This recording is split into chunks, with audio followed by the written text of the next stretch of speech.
All right, now we're going to finally solve equations that contain decimals. You'll notice that I have the same list of steps here, but there is a little statement at the bottom. If there are decimals in the equation, you multiply all terms by the power of 10 needed to make all decimals into integers. This is similar to step 1 above. And when I say that, I'm talking about, suppose you had 3 tenths in an equation, and you said, oh, well, I need to multiply by 10. Well, if you had 0.3, that's equivalent. So a decimal, of course, is really a fraction. It's just that the denominator is 10 or 100 or 1,000. So you're going to multiply by the power of 10, or at least that's an option, because if you multiply this by 10, it will move it to 3. If you multiply this by 100, it will change it to 14. If you multiply this by 1,000, it will change it to 257. So the decimals turn into integer values if you multiply by the appropriate power of 10. Let's see how that can be used. All right, problem number 1. I have x plus 1.5 is equal to 7.3. Now, let me mention to you first that if you'd like, you can just solve this problem as it is. You can say, can I simplify on either side? No. Do I have x's on both sides? No. This is a constant, so I'm going to subtract 1.5, subtract 1.5. That leaves me with x. That's gone. You probably will grab your calculator on some of these to do the arithmetic if you leave the decimals in there, and you get that x is 5.8. And I think that's by far the easiest way. But I do want to show you what you could do. You have x plus 1.5 is equal to 7.3. Now, this is 1x, this has got tenths, and this has got tenths. So the common denominator would be 10. So you can multiply by 10, and by 10. What would that give you? Well, that'll give you 10x plus, when you multiply this by 10, it moves it one place and you get 15 is equal to, when you multiply this one by 10, moves it one place and you get 73. Although this really is not any easier to solve, in fact it's a little longer, there aren't any decimals. So you could then subtract 15 from both sides. You get 10x, those are gone, is equal to 58. Divide by 10, and you end up with, it wants either an integer or a decimal, so you end up with x is 5.8. I think this was the easier process, but I wanted you to see the power of multiplying by the LCD, that it will eliminate decimals if you wish. All right, let's look at the next one. Once again, you could do this two ways. I think the easiest is just to do it as it is. Negative 7y is equal to 6.79. So leaving it as it is, you can't simplify on either side. You don't have variables on both sides. Focused over here, you have got negative 7 is the coefficient, so we'll divide by negative 7. And y is equal to, positive divided by negative is negative. And on my calculator, I'll take 6.79 divided by 7, and I get negative 0.97. You could have multiplied both sides. Let me just show you. I'm not going to do this on every problem. But if you wanted to, you could have said, oh, that's an integer. That has got hundreds. So I'll multiply 100 times every term. That's going to give me negative 700y is equal to, multiplying this by 100 is going to move the decimal, and it's going to become 679. Then divide by negative 700, divide by negative 700, and you're still going to get negative 0.97. I just don't know if you want to do that or not. All right, let's look at number 3. I have x minus 4 is equal to 2.92.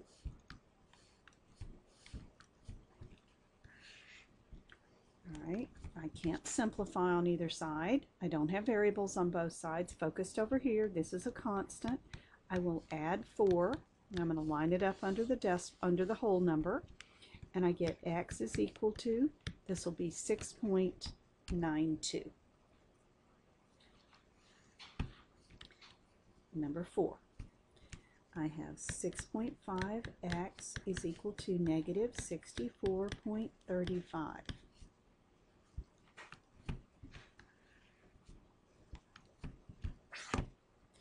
All right, I can't simplify on either side. I don't have variables on both sides, so I focus over here. This is a coefficient, so I'm going to divide by 6.5, divide by 6.5, and x is equal to, negative divided by positive is negative, 64.35 divided by 6.5 gives me 9.9. And I did not choose to multiply by the power of 10, but I might do it in the next problem.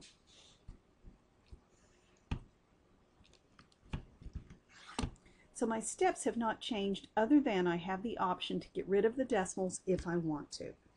I have 3.8y plus 2.45 is equal to negative 29.09. I think I'll see about getting rid of the decimals if I want to.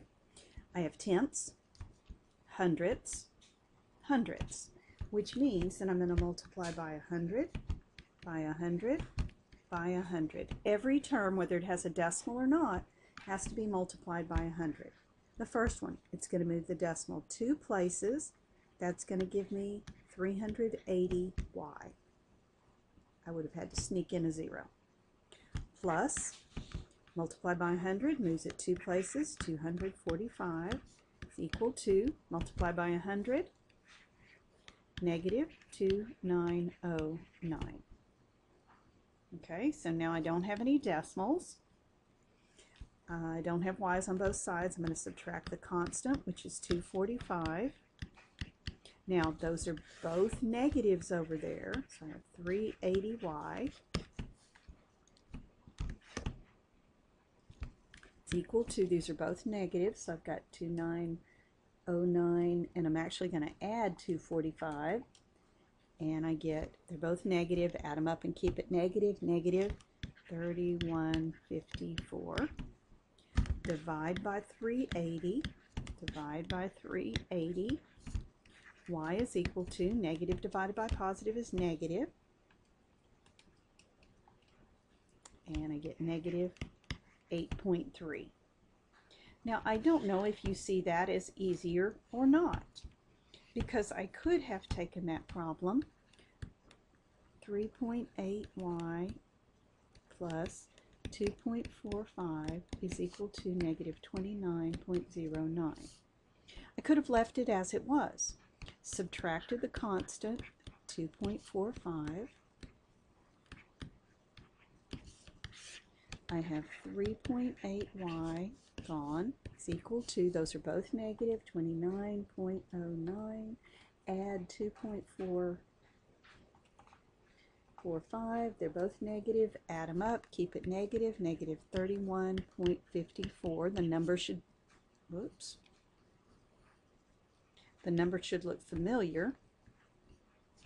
Divide by 3.8, divide by 3.8, and y is equal to, and we better get the same answer, negative divided by positive is negative, and it's 8.3. So it just kind of depends on your preference. I did want you to know you could multiply by the power of 10, but if you're using a calculator, it's probably not going to be all that helpful. All right, let's take a look at number 6. I'm not going to multiply on this one. I have 6x plus 4.04 is equal to 2x plus 12. If I were going to multiply by power of 10, I see no decimals, I see hundredths, no decimals, no decimals. I would have to multiply everything by 100. I mean, every term, all four of them, by 100. All right, but as it is, I see that I have variables on both sides. So I'm going to subtract 2x. That gives me 4x plus 4.04 is equal to 12.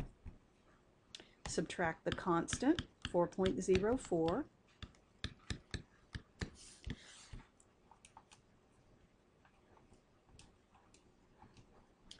And I get 7.96, and that's what 4x is equal to. Divide by 4, and I get x is 1.99. I could have multiplied by 100. It would not have changed my answer at all. All right, I think number 7 is very similar. Number 8 is also, number 8 tells you to do that, but it is your choice. So if you'd like, I can do it on this one. I have 4.6x plus 9 minus 3.6x is equal to 7. Now, you can either eliminate decimals first, or you can combine like terms first. My rules say to take care of the decimals first, so I'll go ahead and do that. Multiply by 10, by 10, by 10, by 10. If you choose to do that, you're going to get, move it one place, 46x plus, this becomes 90, minus 36x is equal to 70. These are on the same side, so it's just a step of simplifying. That gives me 10x plus 90 is equal to 70. Remember, it's different because they're on the same side. It's just a simplifying step. I'm going to subtract 90 from both sides. I have 10x is equal to negative 20. Divide by 10. X is equal to negative 2. Okay, no other change. And same thing on your last problem. I have 9.6.